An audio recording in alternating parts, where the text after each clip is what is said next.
Are you one of the many typical artists that has their merch booth off to the side of the stage during and after a show? Ever think about making that more of a fan experience zone?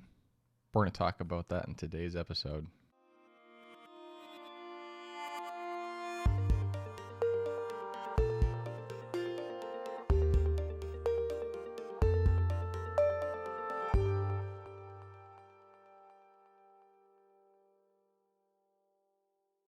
So, what do I mean by fan experience zone? Doesn't that sound like something you'd have at the Super Bowl or, more of a sports related theme?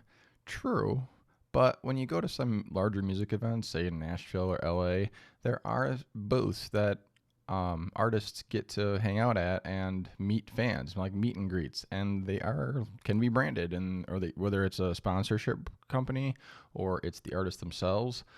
There's always like some kind of way to interact with a fan in a space that feels like your own. So how do you do that at any show that you play every single weekend?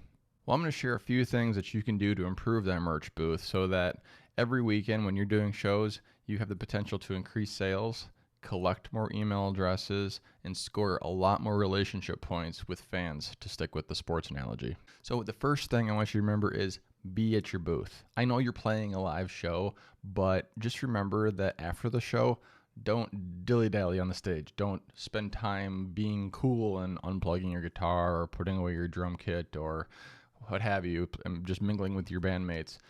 Make sure to book it. Put your guitar down, put your instrument down, whatever, and run. Don't walk to the merch booth, because this is an opportunity for you to interact with the fans on a more personal level, thank them, and actually open up some new opportunities from this point. So be at your booth is the first point.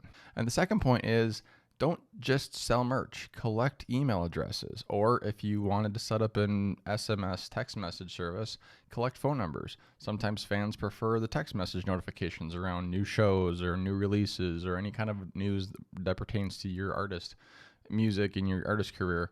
But that you want to collect a phone and or an email address so that you're able to get them on a list of some sort.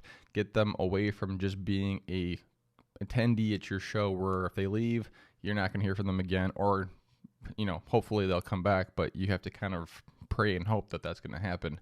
And you also want to take them away from social media. Of course, you want them to still be on your social media, but there's no way to connect with them directly besides DM and create that relationship. And if you have a lot of fans, that really is a little hard to do when you're trying to DM everyone individually and build that relationship. So social media, as I've said before in other videos, make sure your social media and your audiences get on your email list so you have that connection point. Number 3, create merch bundles.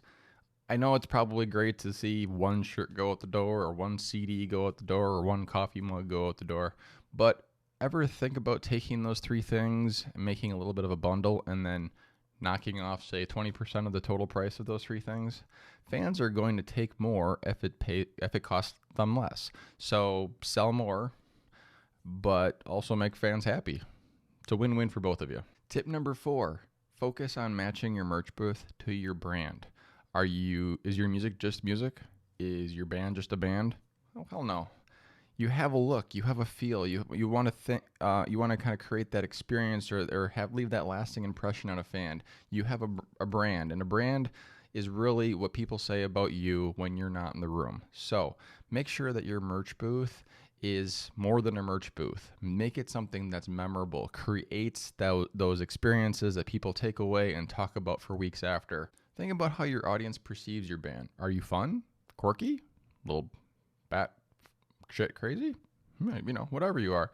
You probably want to bring that brand to the stage, but you also want to bring it to your website, to your socials, to your merch booth. So use this brand to infuse the table and the backdrop with your logo, your colors, your photos, your designs, and other elements to tie your booth to your stage show and your business brand. Think of it this way. If you've ever been to a business conference for, say, a current or past day job, businesses have expo and trade show booths. They're all branded. So when you walk in there, whether it's just a walk-up table or a full room within a room mini showcase that some brands will create, especially if you go to a music show, places like Fender, Gibson, and Roland, They will make full room or full booth experiences that you walk into. It's almost like a mini store. And that's how you kind of be able to connect your brand to your music and your fans and kind of create that whole seamless experience for them. So make sure that your merch booth looks like your music. And last but not least, as I said before, make your merch booth a memorable experience. Make it that fan experience zone. Aside from selling merch, aside from collecting emails, aside from looking like a fancy place, use these things to also connect. Have a separate bar height table that where you can take fans one at a time over and have a personal one-on-one chat with them to get to know them, even if it's just for a minute or two. They've had this friend time with you, and that can be huge to make it special. They will talk about that for weeks and bring their friends along if they think it was great. Also, consider having that backdrop for like a red carpet experience. You can do selfies, you can do live moments on social media, you can do photo ops with your fans, but give them a way to take pictures with you, get to meet you that way, and also make sure that you leave them with a way to share it easily, like whether it's a hashtag or tagging your account or whatever the case is. Provide maybe like a postcard that says, great, this is awesome, I would love to see this. Here's a postcard. Make sure you tag me. I will definitely tag you back and make it a connection worth remembering for them. I don't know about you, but if my favorite band did this to me, even for a minute or two in a merch booth, it would feel like freaking Christmas or a trip to Disney World because it was memorable. It was an experience. I feel like they got to know me, and it's almost like you want to just text them afterwards and say, hey, you want to meet up for a drink later? It's a really cool thing to be able to do with someone that you admire and appreciate their art form. So I hope you enjoyed this video. Remember, don't just have a merch booth. Make a fan experience zone. It'll be huge. It could be little, it can be big, whatever makes it more fun and more engaging. Make that happen because you're going to get a lot more fans or keep the fans you have this way. I will see you guys next time. Remember to hit subscribe and to get notifications next time, and I will see you later. Bye.